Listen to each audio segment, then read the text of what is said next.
Welcome to Home with Simone. My name is Simone, and as always, a huge thank you to each and every single one of you that supports my channel, whether new or existing.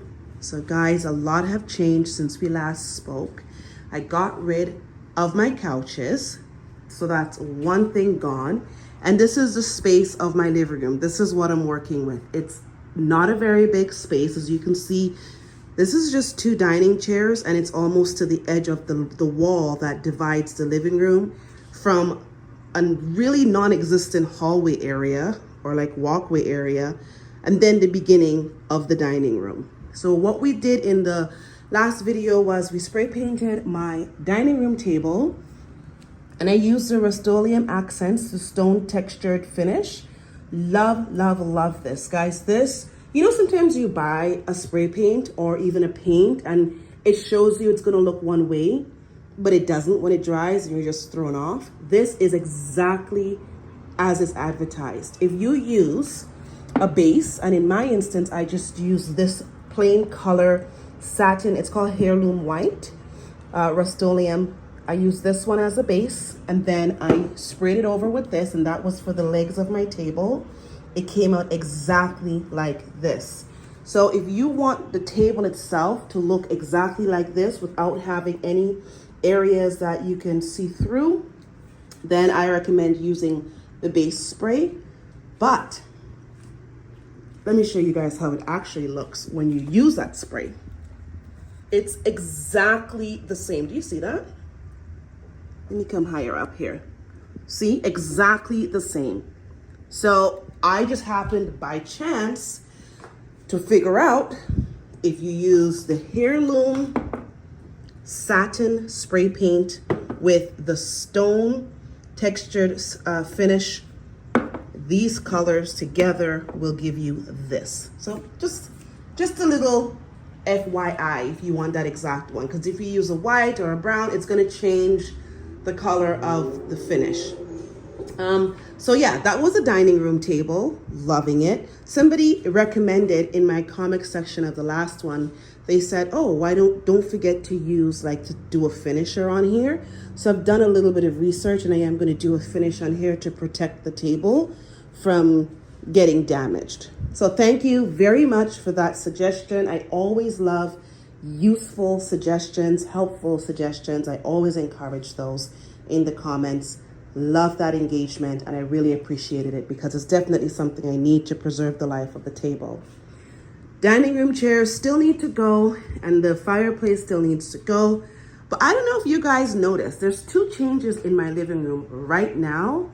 You might not really see it just yet. Let me get closer. The first one is, look at my mirror. Do you remember I was telling you guys that the mirror had just brown edging around it? It was like right there. And I really wasn't a fan of that. So I mixed 2 different colors of paint, and I came up with this really beautiful light color. It's about a half a shade lighter than my wall, and it marries really well with the original frame. Look how beautiful this entire area over here looks with this. I find it just lightens it up. It gives me more of the vibe that I'm looking for. And then the other thing that I did is, remember the stool? It was a dark brown. Again, I didn't want it to be so dark, so I painted it with the exact same color that I used for the mirror that I made. And you can see it's just like a half a shade lighter. And hi, Jem Jem. Hi, old girl. And I love the way that it looks. I think it looks really beautiful. It feels nice and light, which is what I was going for in my living room area. So these are the 2 DIYs. And I didn't bother recording it because, I mean, okay, I'm painting a mirror. Like, how exciting is that? And painting a stool.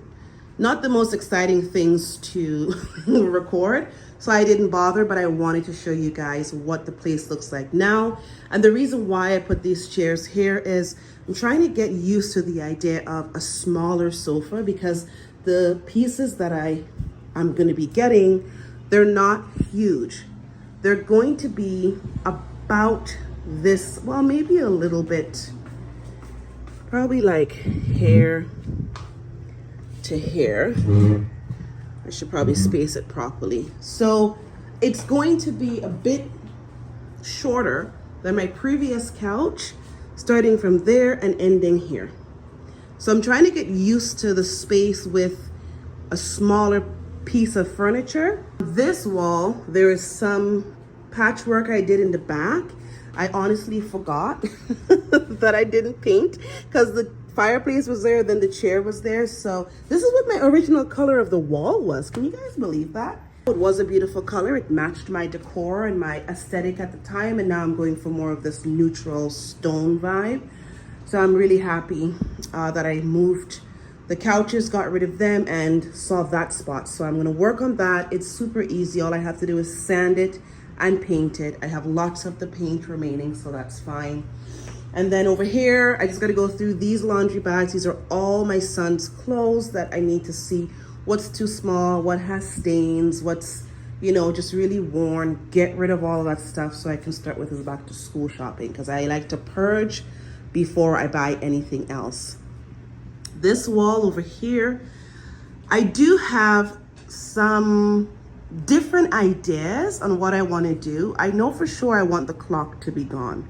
I have a couple ideas of what I want to do in this area, but I'm not 100% sold as yet. So I think I just need to keep looking, see what inspires me, and go from there.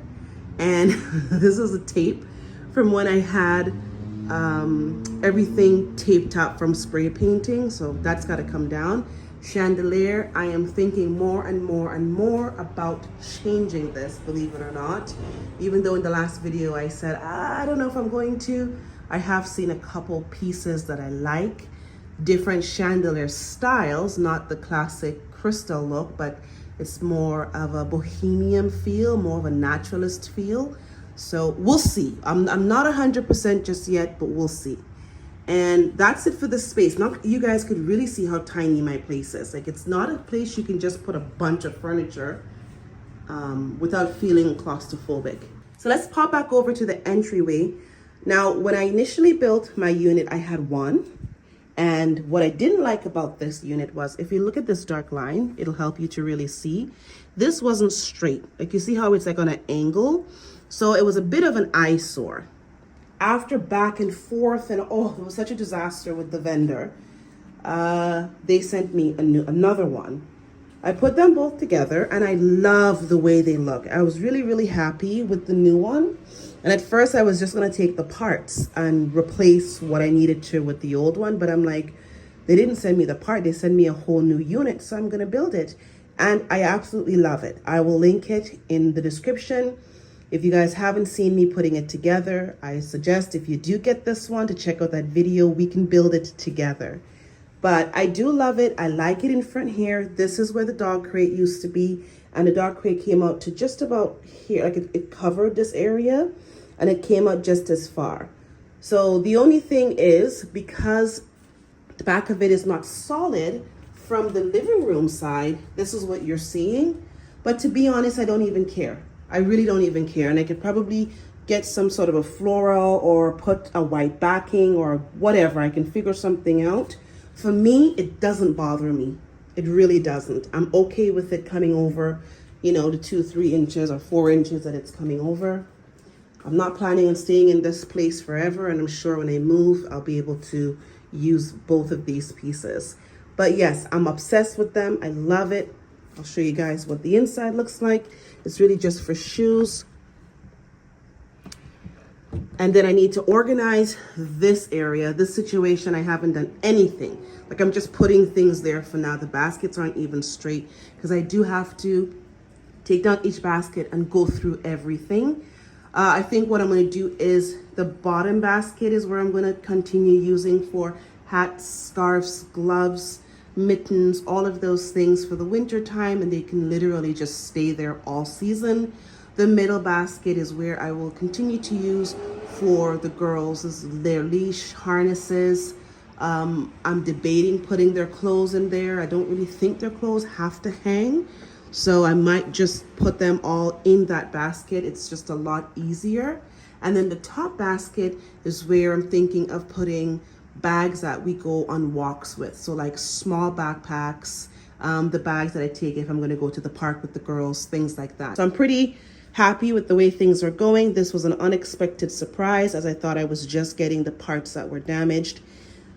Guys, I was in HomeSense and there was a perfect rug for here. When I say perfect, it was made for my space. Exact measurements, everything. However, at that time, I didn't know I had a second unit yet. I just had the first one. So I was like, oh, you know, I'll leave it. And it was only $40. I was like, oh, I'll leave it. It's going to look weird with just the one unit. I'll think of something else, something a little smaller. Then I came home to this unit.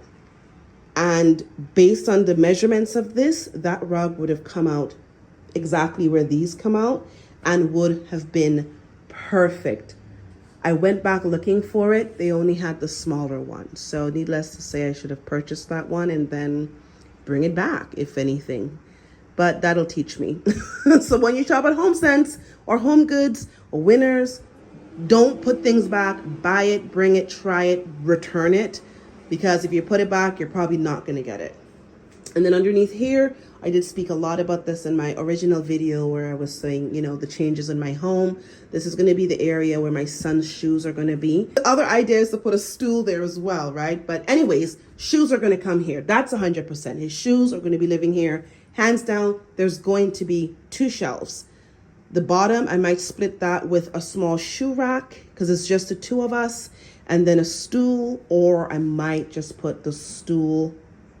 And then if the stool has like, it's not solid on the bottom, we can put stuff on the bottom of it. Regular shoes on the bottom of it. And in this closet here, it's going to be my laundry closet. I know it's really weird to see laundry at the front door, but for me, it works. It makes it really, really easy for me to be able to move around. So that's what's happening. And once I get the laundry closet done, it's like my mini laundry room. I will show you guys exactly how it works and how useful it is. Because if you have a small space, you got to get real creative and you have to maximize every area. And again, the reason for that is I have these hooks here. And when I have guests over, I can pull these down and the guests can hang their jackets. There's more than enough hooks on here. I'm not going to have more than 5 people in my place at a time. My jackets, Shiloh's jackets, could go in our room if we need the space. So this works for me. Again, it may not work for everybody. It may not be everybody's thing. But for me, in a small space, this works. To give you guys a really quick update on how things are going, what's going on in my space. Time goes by really fast. I've got a couple nice key pieces that's coming to finish up my entryway and also to potentially I might start actually with the living room furniture. I'm iffy. I don't know if I'm going to do the living room first or do the dining room first, but I am hoping to start getting some of those pieces soon so I can share that with you. I'll most likely do an unboxing first and then do a video of everything all set up so that you guys can see what the overall look is. But until then, I'll see you all in my very next video.